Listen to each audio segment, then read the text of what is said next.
Well, welcome, McLean Church. We are glad you are joining us today. And no matter where or when you're viewing this service, we are really glad you're part of the McLean Church congregation. Today, we're continuing our series entitled How? And this week, we're going to ask the question, how do we keep it going? How do we keep it going? Which, interestingly, is going to end up being a talk about money. So here's where we're headed. You know, for the last 2 weeks, we've been talking about how we practically live as people of the resurrection. If Jesus' rising demonstrates the commitment of God to bring new life, new reality, new resurrection to our experience, how do we practically live into that newness? How do we keep our eyes focused on what God is doing around us so that we can participate in it? And how do we follow what Jesus taught us to do and demonstrated for us in His life? How do we keep our focus on the things Jesus called us to pay attention to? And we said over the past 2 weeks that we keep our eyes tuned in to the work of God around us through spiritual practices and traditions, engaging in things like weekly worship, practicing disciplines like daily Bible reading and prayer, engaging in traditions like observing the seasons of the church year. And we follow the teachings and example of Jesus by, in essence, putting on a pair of glasses that has 2 lenses. One lens keeps me focused on my heart, the core of my being, keeping me soft and open to the work of God around me. And the other lens focuses on my neighbor as I commit to go into the world and be the good by doing good. Now, when I keep my eyes tuned in to the work of God around me, as I keep my heart soft and open to what God is doing and how God is working, and when I keep my eyes focused on my neighbor and the needs of the people around me that I can respond to and meet, when I do these things, I begin to live fully the life I was created to live. A life in relationship with God, and life in relationship with my neighbor. I live out what Jesus called the 2 greatest commandments, loving the Lord your God with all your heart, mind, soul, and strength, and loving your neighbor as yourself. And when I'm doing these things, I find myself in the zone, in a real sweet spot of life, where life begins to take on a joy, a purpose, a meaning, a peace, because I'm living the way I was created to live, in vibrant relationship with God and in vibrant relationship with my neighbor. Now the question is, how do I do this continuously? How do I keep this going? It's one thing to hear all of this in the past couple of weeks and say, yes, I need to do those things. I need to live that way. But how do I sustain that kind of living over a lifetime? And today I want to suggest that education, and particularly public education, gives us a model to reflect on as we consider how do we keep these spiritual practices in our lives going that keep our heart open to God and our eyes open to our neighbor. Think about it with me like this. When we're raising young children, we teach them a lot about life. We begin their early education in our homes.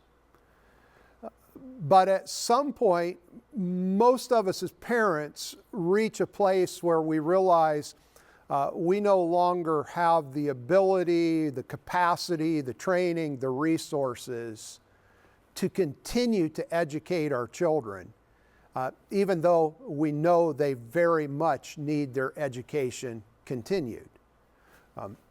In the early days of the United States, communities realized that they would benefit from pooling their resources and creating an institution, a school, a public school, where their children could be sent and the practices, the teachings, the learnings that were started in the home could be carried on, continued, and developed.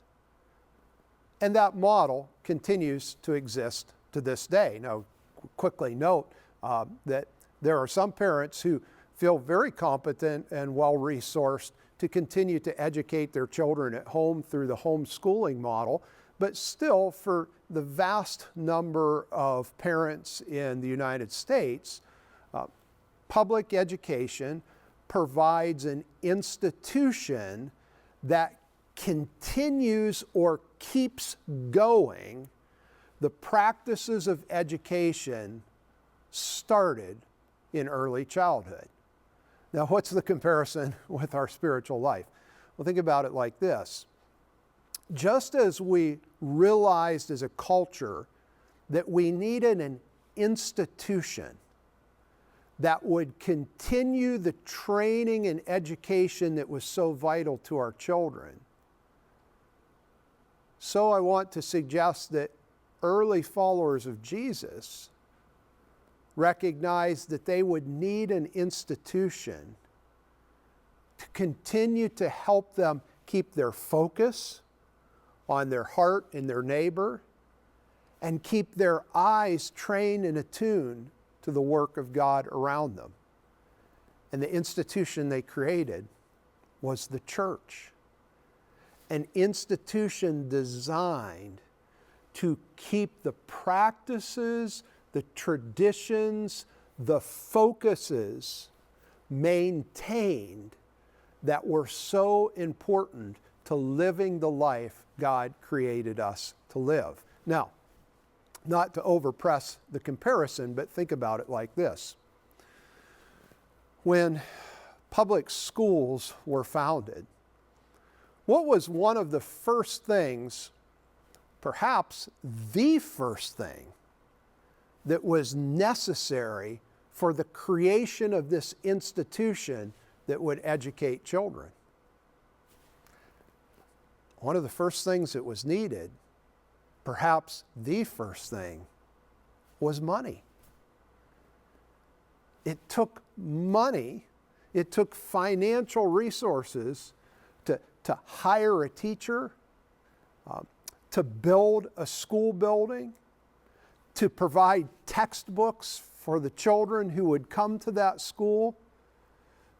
Money was one of the first necessities of creating an institution that would continue or carry on the education of children.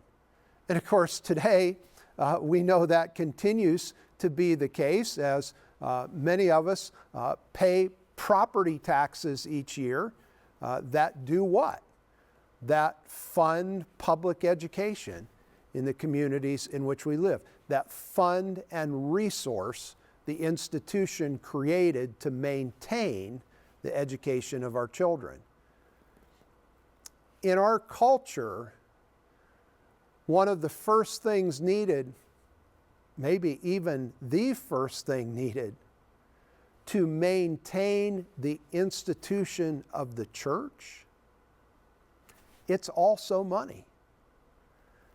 Now, we need to quickly say that a biblical perspective on money would argue that money is neither good nor bad. It just is. It's just a tool, it's just a resource that can be well used or wrongly used. In the culture in which we live, maintaining, running, keeping in existence the institution of the church, it takes money. It takes money to keep this institution going that keeps the practices going in our lives that keep us attuned to God, attuned to our neighbor, that keep our eyes seeing the reality and work of God around us.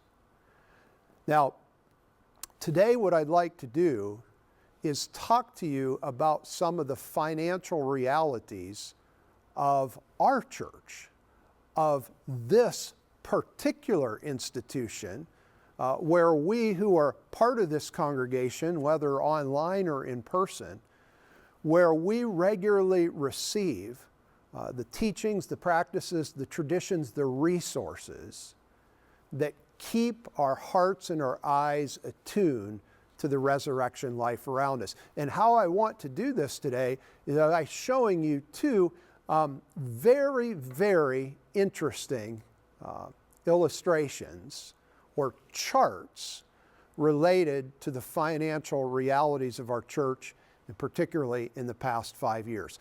The first chart that I would like to show you is a chart that shows our actual giving pattern over the last 5 years. And if you'll take a look at this chart, it begins back in 2019 and goes through the end of last year, 2024. And it's pretty easy to see the trend in that chart, isn't it? Now, of course, what we all know is that this chart represents the COVID years. And COVID affected every institution in our culture in negative ways, like we see here. Attendance during the same period of time followed a very similar trend.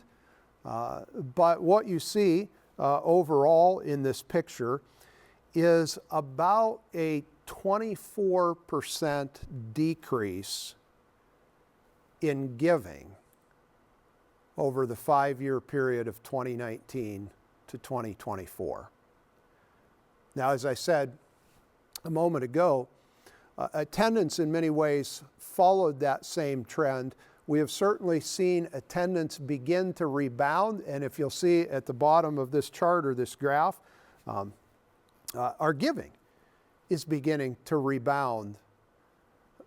But a 24% decrease is pretty significant, particularly when you add in the cost increases that we've all seen and experienced over the last 5 years. We know that over the last 5 years, inflation is increased. I think the numbers usually used are a little over 2% each year. So over a 5-year period, you have a 10% increase. A 10% increase in pricing combined with a 24% decrease in giving yields about a 35% deficit that the last 5 years we've been faced with. And that has been a great challenge because we have remained committed to fully resource our congregation with the tools, with the opportunities, with the experiences, with the resources necessary to keep our hearts soft toward God and our eyes focused on our neighbors and the reality of God around us. But with that serious decrease in giving, that has become challenging to do, and we've had to be quite creative in how we do that. And hats off to our very, very competent finance team who has helped us navigate this decrease that we've seen over this last 5-year period. Now, the next visual I want to show you is this chart that deals with giving units in our church. Now, what is a giving unit? A giving unit could be an individual who gives to the church regularly. A giving unit could be a couple that gives to the church regularly, and by regular giving, We mean that could be once a month, that could be once a week, that could be every other month, that could be 4 times a year, but regular enough for us to track and observe. So again, a giving unit could be an individual, it could be a couple, or it could be a family. So a giving unit could represent one person, or it could represent a family of 5. We've not done the detailed study to figure out precisely how many people our giving units as a church represent, but we think on average a giving unit at McLean Church represents 2 people. So with that in mind, let's take a look at these categories. You can see that we have 21 giving units in our church that give over $10,000 a year to the church. We have 7 giving units that give between $8,000 and $9,000 a year to the church. We have 33 giving units that give between $5,000 and $7,000 a year to the church. We have 36 giving units that give between $3,000 and $5,000 a year to the church. 35 giving units that give between $2,000 and $3,000 a year. 44 giving units that give between $1,000 to $2,000 a year, and 45 giving units that give between $100 and $1,000 a year to the church, for a total of 221 giving units. Now, a couple things about these numbers. First of all, if you are on this chart, if you are a regular contributor to McLean Church, be that once a week, once a month, twice a year, in any amount, thank you. Because you are making the institution of the church possible. You are making possible the continuation of the spiritual practices and traditions that keep our eyes attuned to the reality of God, and you are making possible the community resources that our church provides, enabling us to be the good in our community. And you know, back to the public school model, you know that the school district raises its money through taxation. The church doesn't have the power to tax. We have to rely on people's voluntary generosity.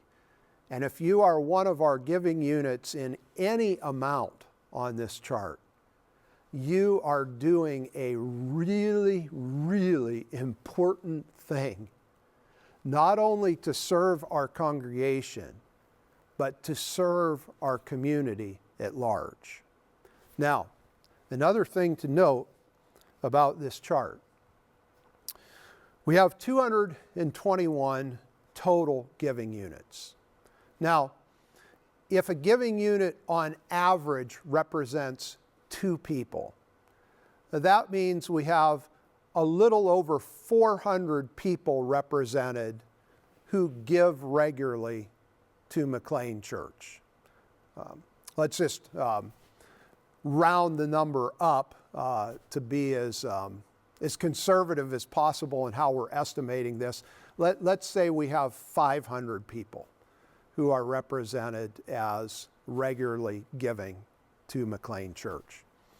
Our congregation as a church, including both of our physical locations in Edinburgh and Union City, and our online congregation, we're pretty certain numbers well over 1,000 people.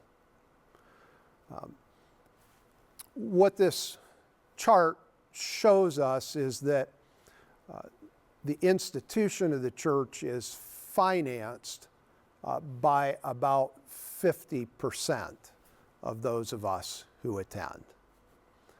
And that number is concerning,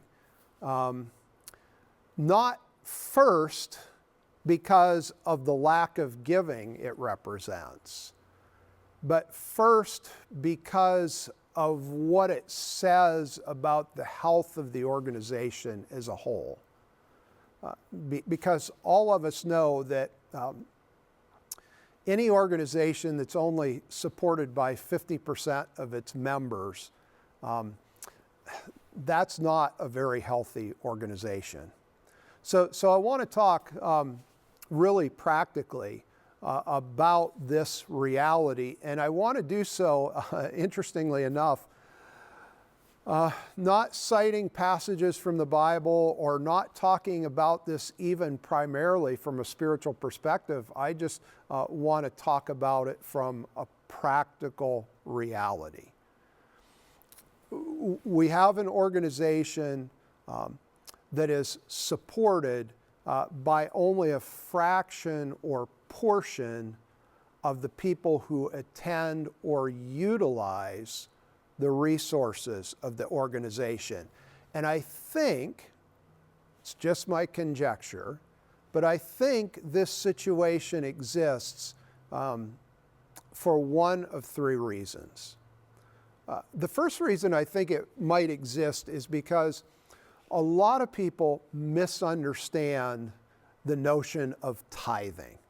Now, if you've been in the church world long at all, you've probably heard this idea that Christians are supposed to give 10% of their income to the church. This is called a tithe. And the idea originates out of the Old Testament, out of ancient Judaism, whereby the temple was funded in ancient Judaism by the people of Israel giving 10% of their financial resources to support or fund the work of the temple. It is a practice from ancient Judaism, and nowhere does Jesus or the other New Testament writers say that it is a practice that is to be continued in the church.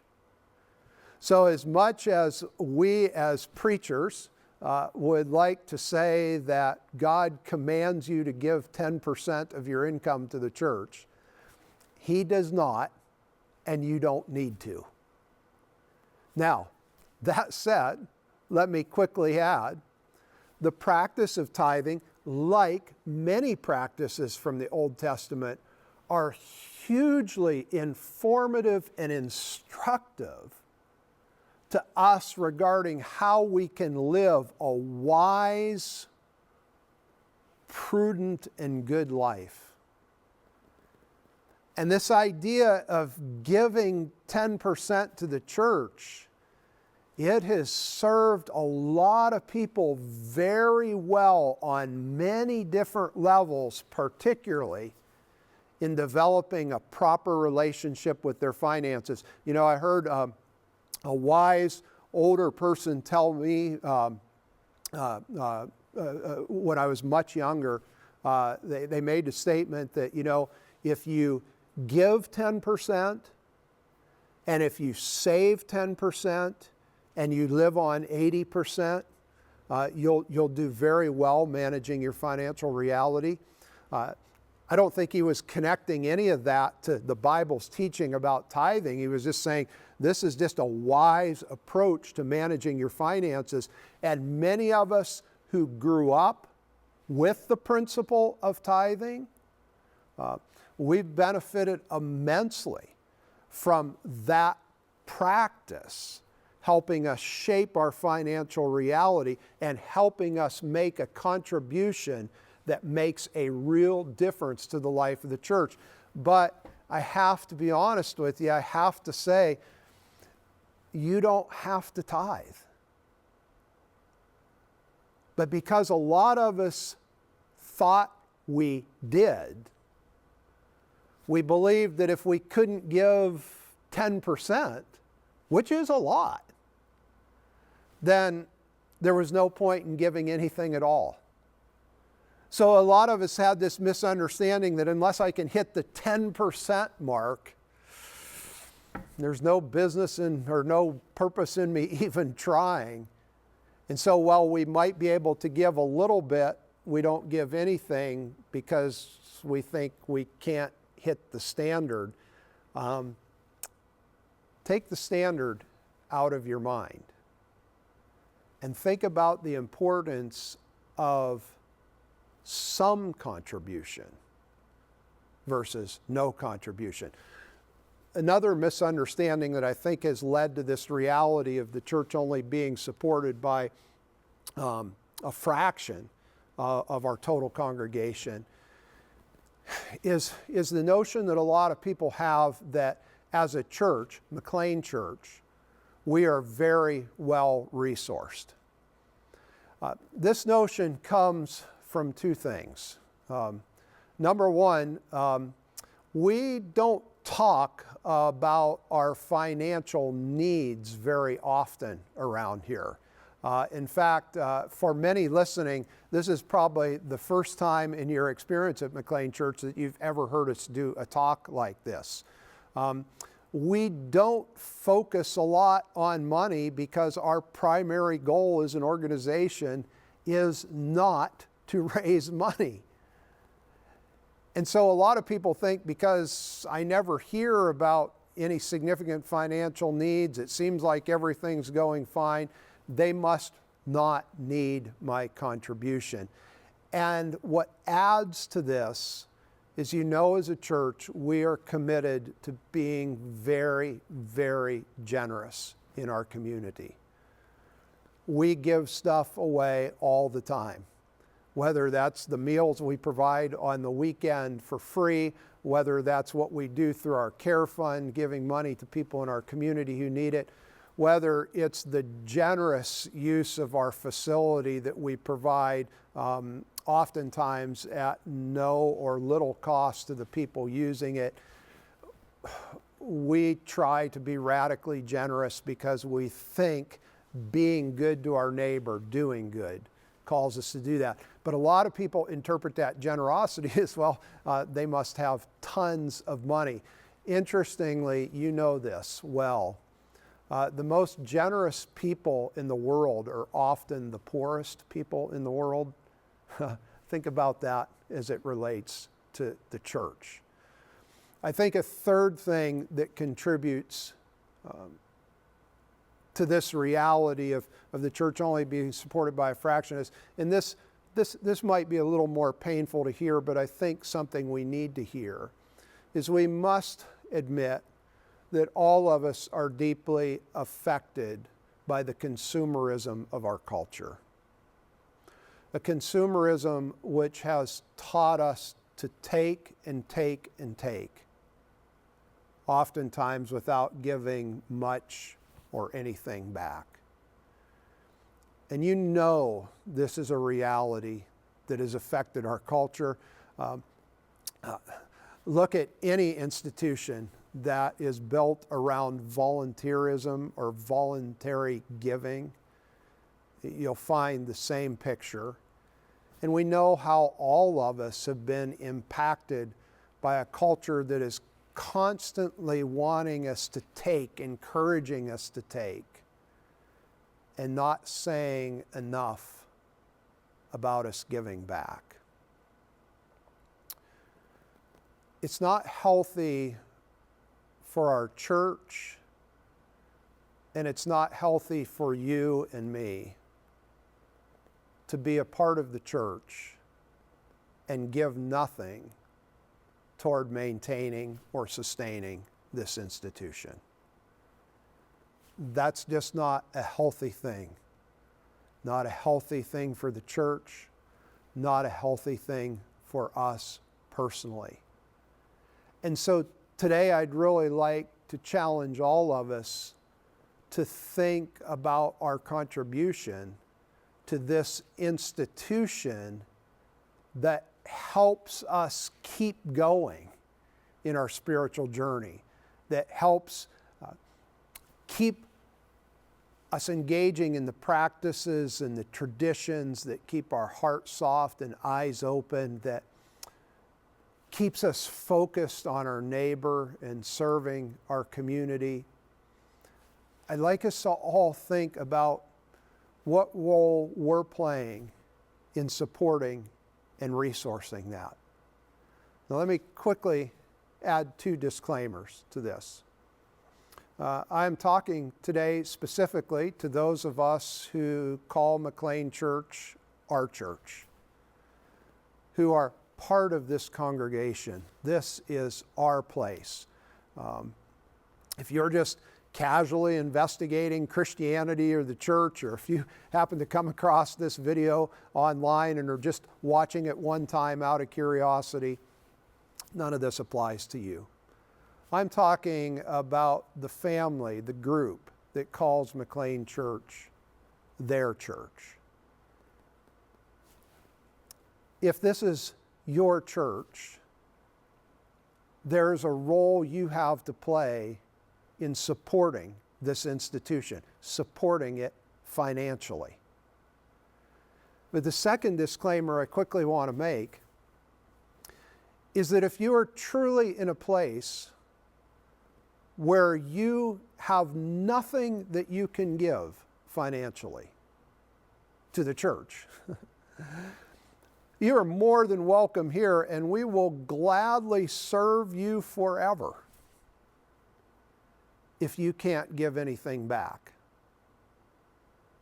But here's what we all know. Most all of us, if not all of us listening to this today, can give something. Maybe you can only give 50 cents a week. If that's all you can give, you should give it. Maybe you can only give $1 a week, $1 a month, $1 a year. If that's all you can give, you should give it. And the reason you should give it is not first to change the bottom line of the church. The reason you should give it is first to contribute to your spiritual health and well-being, and second, to contribute to the health and well-being of the organization that exists to sustain that spiritual reality within you. And only a distant third does it have to do with how your giving affects the bottom line. Because here's what we found.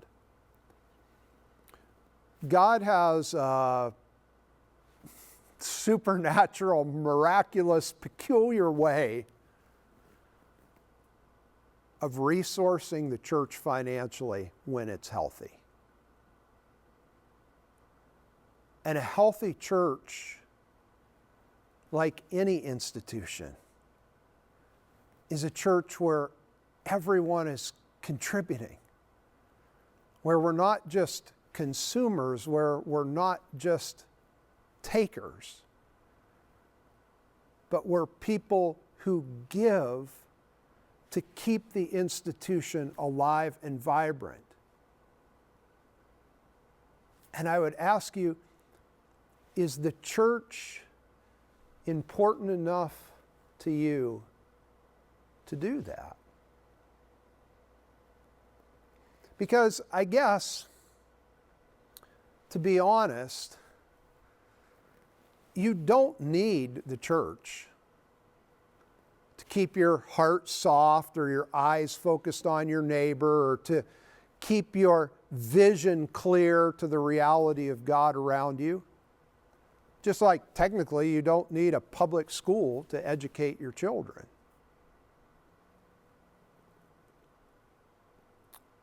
But if you don't have the resources or the time or the abilities to maintain the practices in your spiritual life that will create ultimate health, the church is a pretty valuable resource to help you do that. And wouldn't you want to support and sustain that resource? And what's more, what the church as an institution is doing, it's an exciting thing to be a part of and to stand behind. They were recording this this afternoon. Our Edinburgh Auditorium will be used to host a local jazz festival. And there'll be bands and kids and parents and community members here to make music and enjoy the music, all because this space is available to them to use because your giving has made this space possible. It's just one small example of the good the congregation of McLean Church does in this community day after day after day. And when you give financially to the church, you are making those good things happen. And isn't there something deep inside of all of us that wants to be part of doing those good things in our community? How do we keep the vibrant spiritual life going inside of us that helps us live the reality of the resurrection every single day? Well, just like with education, we need help. We need an institution that will support us and sustain us in that spiritual journey. The church is that institution for us. Let's all be a part of sustaining and supporting the work of this vital institution at whatever level we are able. Because when we do that, the church is not only healthy, but we are healthy as we live into the life God has called us to experience.